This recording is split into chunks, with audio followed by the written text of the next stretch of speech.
Hello everyone, welcome to our group's presentation about the issue. So we chose the issue is before housing dilemma in Malaysia, too expensive to buy, too costly to rent. And there are 5 members in our group. My name is Dai Jingyan, and there are also Yao Bingjian, Deng Xin'er, Qian Siceng, and Shao Jiaqi. So about the content of our group, we divided into 4 parts. The first part is the issue introduction, and then is the factors influencing housing choice. And next is the issue and the challenges, and the last is the SDG-based solution proposals. So, I would like to talk about the critical and often overlooked issue, the housing dilemma of Malaysia's B14 group, too expensive to buy, too costly to rent. So we often hear that home is where the heart is, but for many families in Malaysia's bottom 40% income group, the B14 this home remains out of reach. Home ownership is not just an economic goal, it is a basic human right. It provides security, dignity, stability, and is the foundation of long-term well-being. And it influences a child's ability to study, a parent's sense of safety, and an elderly person's access to care. However, for the B40 group, owning or even renting a decent home is becoming increasingly difficult. In major cities, house prices have skyrocketed, such as ranging 300,000, ranging 500,000, or even more, while the monthly income of B40 household remains below ranging 3,000. And this mismatch between income and property price makes homeownership nearly impossible. At the same time, rental prices are also rising, especially in urban areas. Many families end up spending 40 to 60% of their income just on rent. As a result, they are left with little for other basic needs such as food, health care, or education. Some families are forced to live in overcrowded or unsafe housing conditions, or to move to city outskirts, where access to jobs, schools, and public services is limited. And this issue is not just about individual financial hardship. It is a social justice problem, a development problem, and a human rights concern. It is also directly linked to Sustainable Development Goal 11 or SDG 11, which aims to make cities and human settlements inclusive, safe, resilient, and sustainable. Specifically, Target 11.1 of SDG 11 calls for access to adequate, safe, and affordable housing for all by 2030. Without addressing the house challenge of low-income groups like B40, we cannot achieve sustainable urban development. Affordable housing is a critical foundation for elusive cities where people of income levels can live, work, and grow. When B40 families are pushed to the outskirts, they lose access to essential resources, quality education, decent employment, and health care. And this creates what we call geography, marginalization, and opportunity deprivation. Over time, this housing inequality leads to large social consequences such as urban segregation, growing class divides, unequal access to opportunity, and eventually social tension. So we talk about B40 housing dilemma. We are not just talking about people who can't afford a house. We are talking about structural issues that affect community well-being, intergeneration mobility, and nation development. So a house is not just a roof, it is the platforms from which people build their lives. In solving this issue, we are not just to improve living conditions. We are promoting equalities, sustainability, and human dignity. So let's move to the next part. Let's start with the first factor, location. Location is often considered the most important aspect of choosing a home. A good location means easy access to public transport, schools, hospitals, and workplace and shops. For families with children, being close to a good school is often a top priority. For working stars, shorter commuting time improving work-life balance. In short, location affects convenience, safety, and the overall quality of life. The second factor is price and financial capacity. Let's be honest, most of us have to choose homes based on what we can afford. For the B40 and M40 income groups, buying a house in the city can be especially difficult due to the high prices. Many families can have to take long-term loans, and even then, they need to compromise on size or location. Finance planning is a key in making solutionable housing decisions.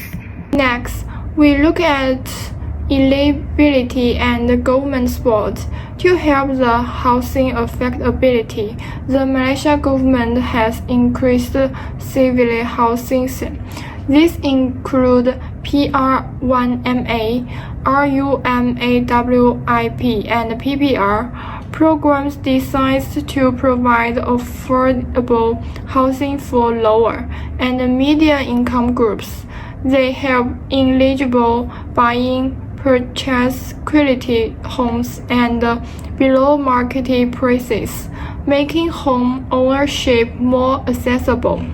Next, we look at eligibility and government support. To help the housing affordability, the Malaysia government has increased civil housing.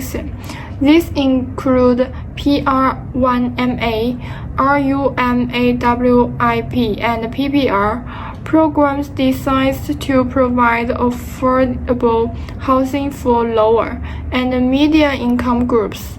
They help eligible buying purchase quality homes and below market prices, making home ownership more accessible. Finally, we have personal and family needs. Even family is different. Some people need more space, especially those with large families or older parents. Others may want in-house amenities like a parking lot, playground, or security features. Lifestyle also matter. Some people prefer quiet neighborhoods, while others choose the city life. These needs directly influence what kind of house we choose and where we choose to live. In conclusion, choosing a home is a major life decision. It's not just about price, it's about balance, location, affordability, support, and personal needs. There is no one size fits all answer. By understanding these factors, we can make smarter, more informed decisions for ourselves and our families. And challenges. High house prices with slow income growth. Housing prices in Malaysia city have continued to rise for many years, but the income growth of the B40 groups is slow. The widening gaps between house prices and income seriously affect the ability to buy houses. Many properties belong to the left of M40 or even T20 and B40 can be sold but can't afford loans and different to apply for and Financing threshold is high, black loan review is strict, and the B40 group is mostly rejected for weak credit records or unstable work. Lack of guarantors or assets as collateral. As a result, many B40s can only review on retaining houses to live, and the housing stability is poor. So the third challenge is that policy implementation and supervision issues. Although there are many government initiatives, common problems include low execution efficiency, lack of long-term follow-up maintenance. The policy changes frequently and lacks continually. Sometimes the project has not been occupied for many years after completion, or it is eventually purchased by middle and high-income groups. So the fourth problem is that rent are scaling and the quality of life is limited. The rent in the urban area is expensive, and more than B40 can only choose remote, old, or even unsafe residence. It affects children's schooling and family commuting, increasing the cost of living and time. So the rental environment is poor, and the safety problems occur frequently. It is not that B40 group doesn't want to buy a house. It is that they simply can't afford one. To address the housing predicament of the B40 group, apart from building house, it is also necessary to re-examine the income structure, urban development, and housing allocation system, and introduce more transparent, fair, and sustainable policy reforms. My part is to talking about the solutions of the problem. There are 4 domains of the solutions. The first one is structure and policy reforms. The next one is financial and market-based interventions, and following by enhanced government transparency and implementation. The last one is social and community-based measures. The first one is structure and policy reforms. For this one, we can expand public housing with RTO. What is RTO? RTO is rent to own. And these methods are innovative homeownership programs designed to help individuals, particularly those in the B40 and M40 income groups. The goal is to transition from renting to owning a home, and this helpful method can help B40 families to transition from renting to own easily. And this is step by step rather than a big budget. And the following method is to enforce mandatory affordable housing code for developers, and it can enforce mandatory affordable housing code for developers, ensure the better enforcement and prevent hidden fees that push price up. And last but not least, the government can also enhance affordable housing for those B40 groups by leveraging land reform and urban densification strategies, and reduce the cost per unit to make it shorten community times to lower transport cost for B40 householders. Next solution is about financial and market-based interventions. There are 2 of them. The first one is market rebalancing. So strategy like reduce costs and prevent speculation is very helpful to solve the problem.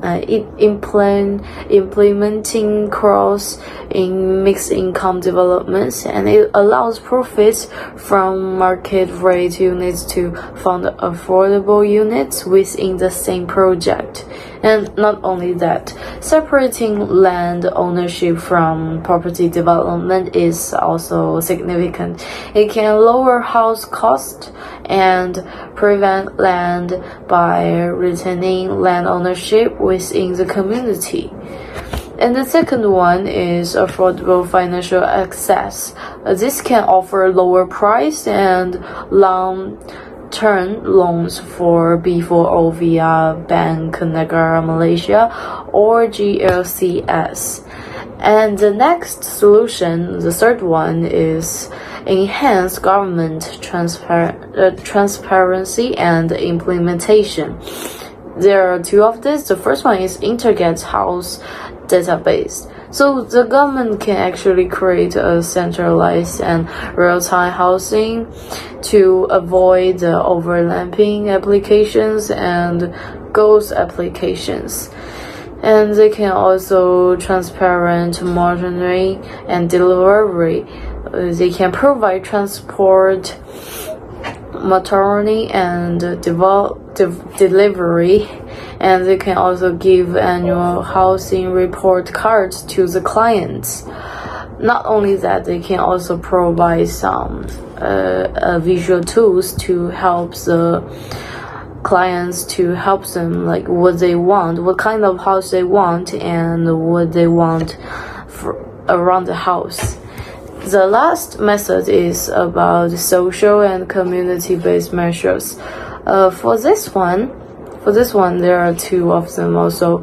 The first one is implore local and participation. It can involve B4O communities in design and planning. Also, it can promote cooperative housing models, especially for some older people, and for some like single mom or students. And it can also improve livability, not just shelter. The government can build some community instruction like schools, a place for children to play around the community. They can also have some green space to make the community more lively. And they can also offer some training and micro jobs for the residents to keep the community. And that's all about the solution. That's all about what the community can do for the people. And that's all about my presentations. Thank you for watching.